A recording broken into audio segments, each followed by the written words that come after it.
Asher, what happened to this thing? The chain popped off of it. The son of a gun. You can't ride this four-wheeler where the chain popped off. You can't. You just can't.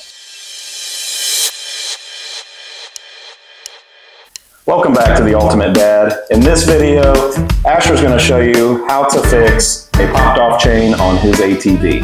What do you say? Let's go. Let's go. The first thing we're going to do is we're going to get this thing on some jack stands. Next thing you can do, you can bend this over or completely take this thing off. Bend this back. I'll hold that back for you. And get the top one and we'll start rotating the tires.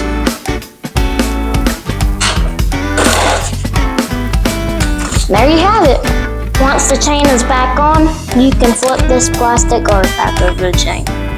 One thing we noticed that the axle nuts were loose right there. So we're going to take a 36 and tighten them up. First thing, you're going to want to loosen your jam nut right there.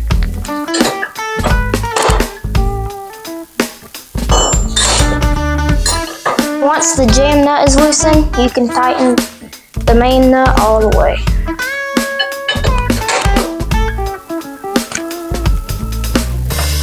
Once your main nut is tightened, you can tighten your jam nut.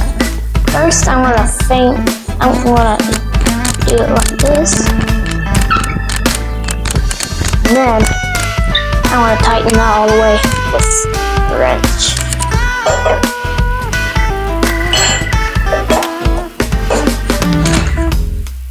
Stand on the back brake.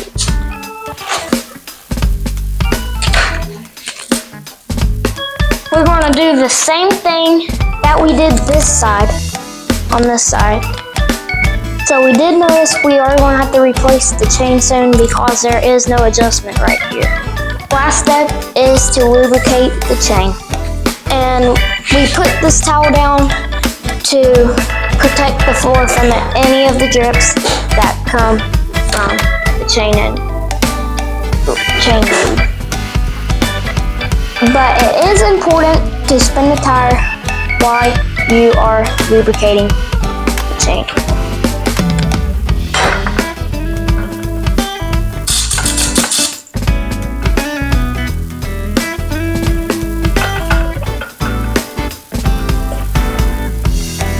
Feels better already.